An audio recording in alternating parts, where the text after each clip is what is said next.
Good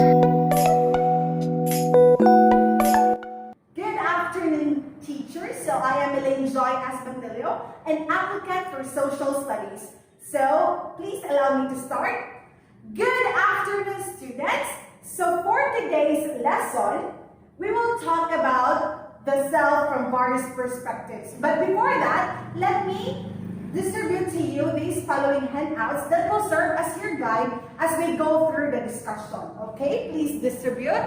Thank you. So, let's dig into the self from various perspectives. First, we will talk about philosophical perspectives of the self. First, we have here ancient philosophy. So the first individual is Socrates. He is famous for the line, know thyself. He emphasized that every individual must consciously understand themselves in every aspect of their life, may it be mentally, emotionally, and spiritually. Next, we have here Plato. He said that the self has three parts, namely reason, physical appetite, and spiritual passion. So reason is the ability for us to think deeply. Second, we have physical appetite that means accounts for the basic biological needs such as hunger and others. And lastly, a spirit or passion that accounts for basic emotions. Next individual we have here, Aristotle. He said that the self is a tabula rasa or a blank tablet. This means that the self is initially empty and that as the time and experience progress, we receive new learning, our self is slowly formed.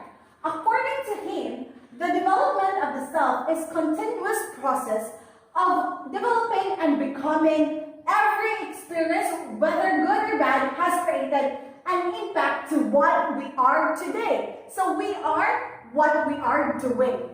So next we will talk about the modern philosophy. First individual for this modern philosophy is René Descartes. This modern philosopher is famous for his line, cogito ergo sum, which translates as I think, therefore I am. He believes that the self is a thinking thing. The self is always thinking. Our being thinks, and according to him, we stop being who we are when we stop to think. And next individual, we have Sigmund Freud. The psychologist and said that the self is multi-layered. First, we have the first layer, conscious, preconscious, and lastly, unconscious. So what is conscious? Conscious is the part of the self that is aware of what he or she does. Next, preconscious is the part of the self which is considered as half conscious and half unconscious. These could be thoughts that you don't always have to remember because you have been to doing it every day. And lastly, we have it unconscious. This is the part of the self which is considered hidden. They are not the thoughts that you usually think of. Unconscious part consists of your dreams, desires, traumas, and past pains or pleasures that the self prefers to hidden from others. So next individual we have here, Maurice Merleau-Ponty. This philosopher believed that in order to understand the self, we must use the phenomenological approach. This means describing the phenomena of the lived experience by describing what your immediate responses are, like physically, emotionally, cognitively. And now let's move on to sociological and anthropological perspectives of the self. First, we have here the looking glass self. So what is this? So sociologist Charles Horton Cooley introduced the looking glass self in 1902 to highlight that the people with whom we interact with become a mirror in which we view ourselves. According to this sociological theory, our self-identity is achieved through a threefold described below. So what are those? So first we have here convincing idea of how you present yourself to others. Second, how you analyze how others see you. And lastly, how you adjust according to that analysis and create a self-image. Next, we will talk about I and me. Another sociological theory that talks about the formation of the self is George H. Menn's I and me.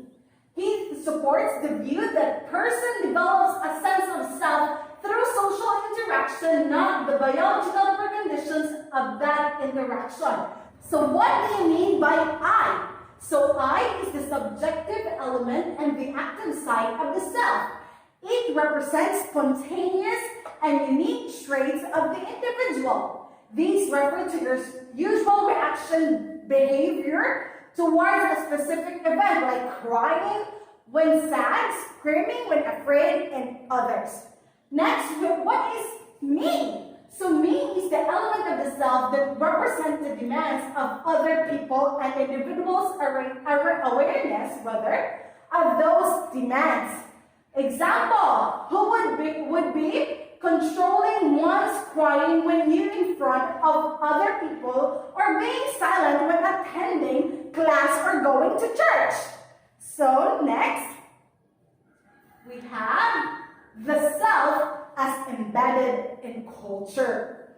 So the concept talks about anthropology also contributes to the understanding of the self, because anthropology is the study of the people throughout the world, evolutionary history, how they behave, adapt to different environments, communicate and socialize with one another. One concept of anthropology that enables in understanding the self is more about culture.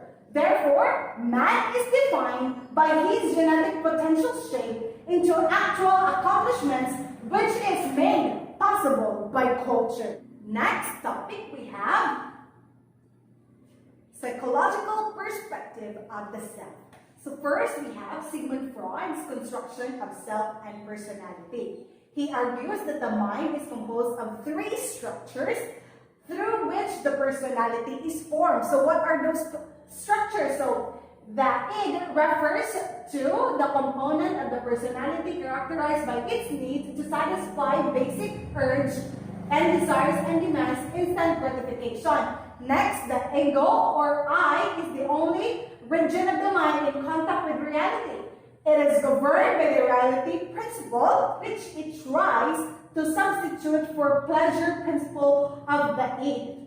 Next, the superego or above I represents the moral and ideal aspects of personality and is guided by the moralistic and idealistic principles, as opposed to the pleasure principle of the id and the realistic principle of ego. Next, we will talk about Carl Rogers' self theory, which is the real and ideal self.